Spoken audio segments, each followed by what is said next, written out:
solup arıdın göçüp basıp Caçüele joldorundu çalmasıp Ulu geniş şanlı menem kuralgan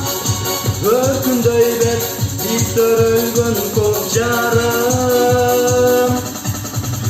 Кокоймунда кулпунуп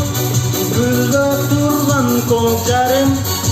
Кыргыздын бир жеринде жайнап турган көк жарым Токоймунда кулпунуп